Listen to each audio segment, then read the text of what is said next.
أعوذ بالله من الشيطان الرجيم. بسم الله الرحمن الرحيم. إذا وقعت الواقعة ليس لوقعتها كاذبة خافضة رافعة إذا رجت الأرض رجا وبست الجبال بسا فكانت هباء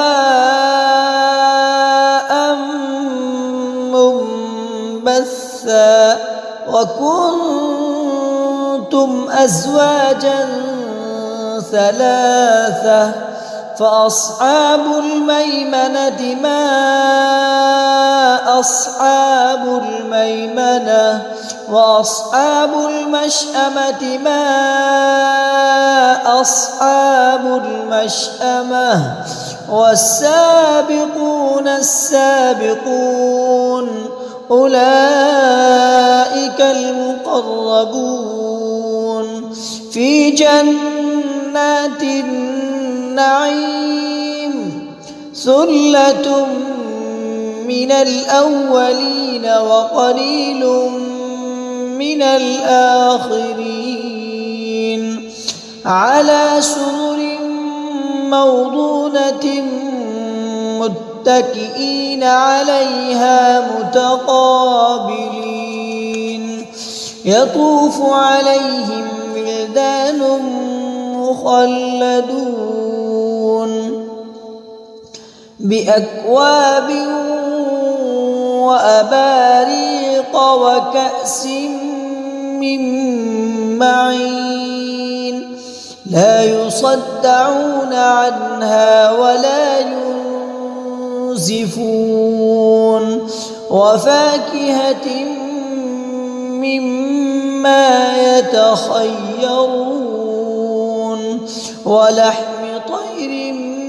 مما يشتهون وحور عين كأمثال اللؤلؤ المكنون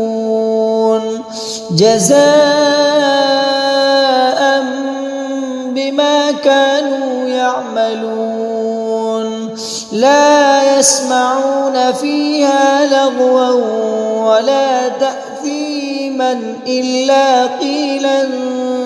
سلاما سلاما وأصحاب اليمين ما أصحاب اليمين في سدر مخضود وطلح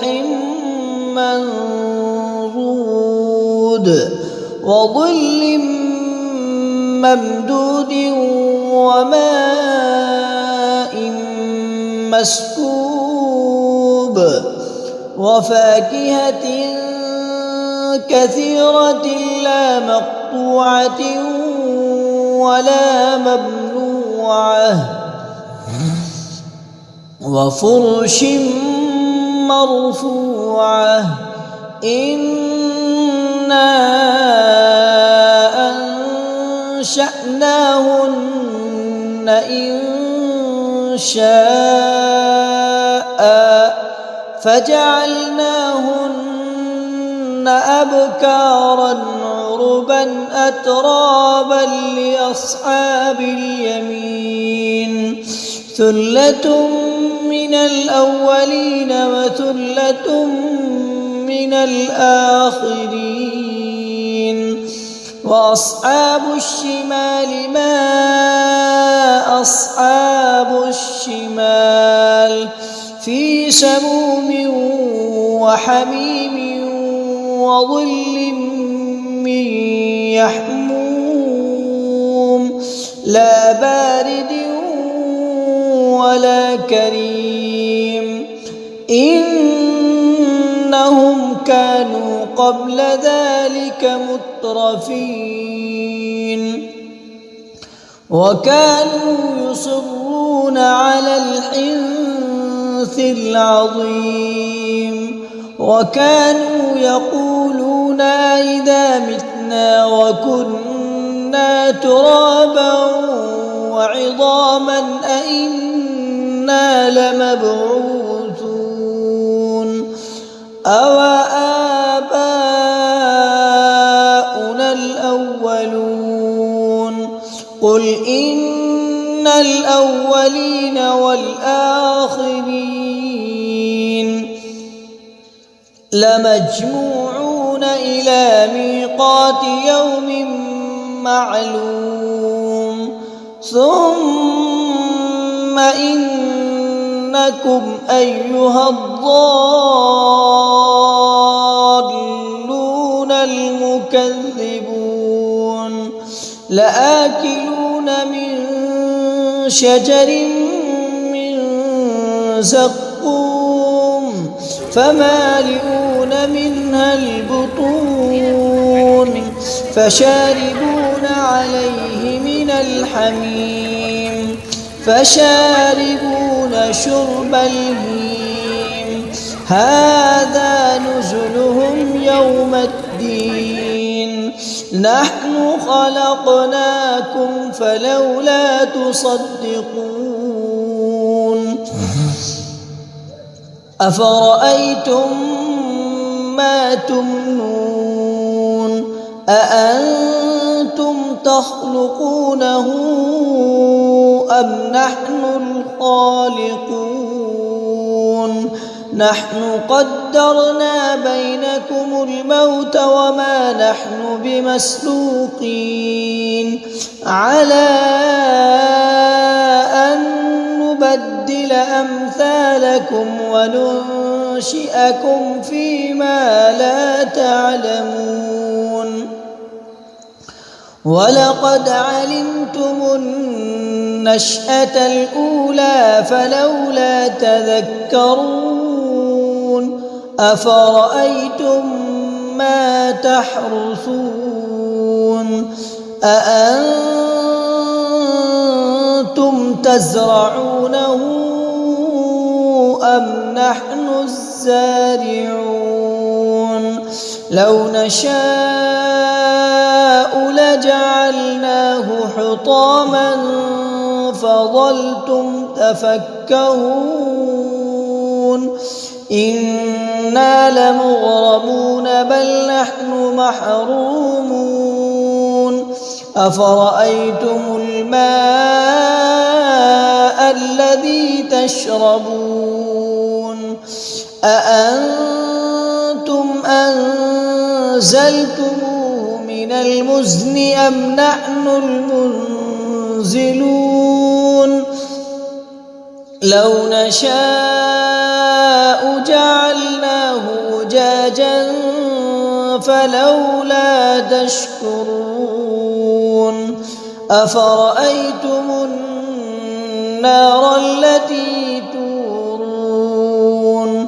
أأنتم أنشأتم شجرتها أم نحن المنشئون نحن جعلناها تذكرة ومتاعا للمقوين فسبح باسم ربك العظيم فلا